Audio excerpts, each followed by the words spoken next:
La prisión de Guantánamo cumple hoy 6 años. Por ese limbo jurídico han pasado en ese tiempo más de 700 personas. Televisión Española ha estado allí y tenemos que decir que antes de abandonar la prisión, las autoridades censuraron algunas de las imágenes que grabó el equipo de Informe Semanal. Aunque el número exacto de prisioneros hechos en la denominada guerra contra el terrorismo se mantenga en secreto, el Pentágono admite que alrededor de 285 detenidos permanecen en Guantánamo, por cuyas instalaciones han pasado ya más de 700 sospechosos de 40 países sin que ninguno haya llegado a ser juzgado. Los presos se encuentran en unas condiciones que suponen el atropello sistemático de los derechos humanos más elementales, encerrados y aislados durante 22 horas diarias en celdas ciegas donde jamás se apaga la luz.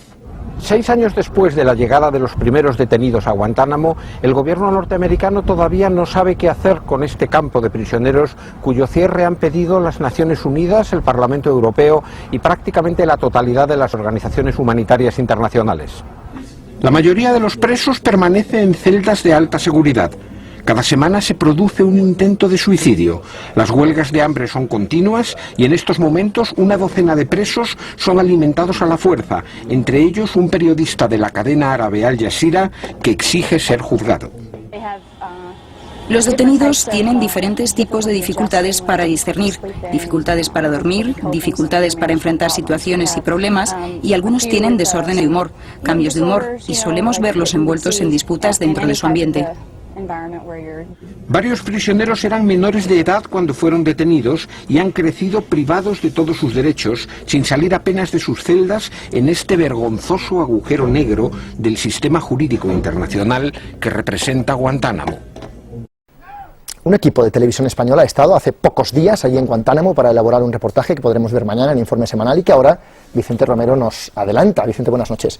¿Ha habido mucha censura? ¿Cómo ha sido rodar ahí dentro? Hay un estricto control militar sobre los periodistas y sobre las cámaras que entran dentro de Guantánamo.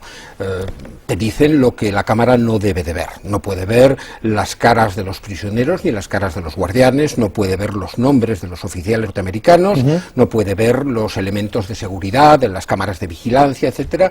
Hay incluso algunas normas tan absurdas como que no se puede retratar la línea del mar en el horizonte. Pero bueno, en definitiva son unas reglas del juego humillantes, pero que tienes que aceptar si quieres rodar dentro de Guantánamo. ¿Y habéis podido burlar esa censura en algún momento? Bueno, los periodistas de mi generación tenemos una larga costumbre de torear a la censura y mañana en Informe Semanal podrán verse algunas de esas imágenes que no se deben de ver. Bueno, Vicente, ¿cómo aguantan los presos? ¿Cómo resisten el aislamiento o la prisión con ausencia de cargos y acusaciones? Es difícil saberlo porque no te dejan comunicarte de ninguna manera con los presos, pero a través de esos pequeños cristales de las celdas, que son cristales de espejo, de forma que tú puedes verlos a ellos, pero ellos desde dentro no pueden ver hacia afuera, observas que tienen constantes movimientos compulsivos, repetitivos, que indican que mentalmente están dañados. Políticamente es otra cosa. Políticamente hay muchos que se mantienen firmes y que mantienen 4 formas de resistencia. La primera, las pequeñas desobediencias al reglamento interno de la prisión.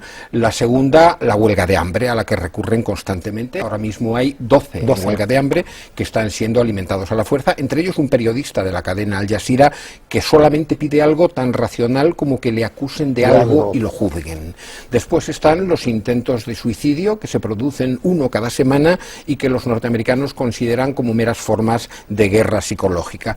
Y la forma de resistencia más frecuente son los llamados cócteles de excrementos, pequeñas cantidades de heces, de orina, de semen, de saliva que los prisioneros arrojan cuando tienen ocasión contra la cara de los guardianes y que ha hecho que protegen de alguna manera. Sí, llevan un plástico transparente cada vez que tienen que acercarse a los prisioneros, con los que tampoco mantienen ningún tipo de trato, porque hasta les echan la comida como a perros a través de huecos en las puertas de las celdas.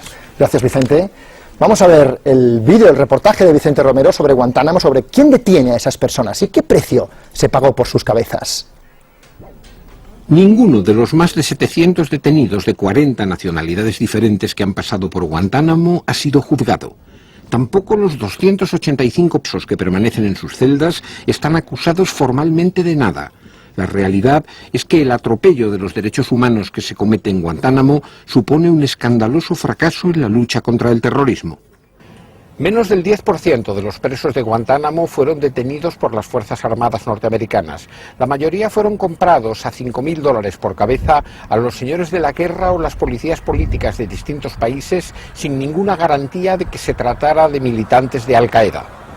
El origen de los detenidos se mantiene en secreto y es imposible confirmar el número de prisioneros capturados por las milicias locales y vendidos a los militares americanos. El propio almirante jefe de Guantánamo admite el origen espurio de la mayoría de sus presos. La mayoría de estos individuos fueron capturados en las zonas más remotas de Afganistán y de Pakistán, en áreas a las que las fuerzas de los Estados Unidos no podían ir. Un alto número de prisioneros, se calcula que cerca de un centenar, permanecen encarcelados tan solo porque no pueden ser devueltos a sus países de origen y no hay un lugar donde ponerlos en libertad. Así se ven condenados a permanecer en el limbo jurídico de Guantánamo sin que el gobierno de George Bush sepa qué destino darles. La desesperación los empuja a continuas huelgas de hambre y cada semana se registra un intento de suicidio que los militares norteamericanos consideran como simples actos de guerra propagandística.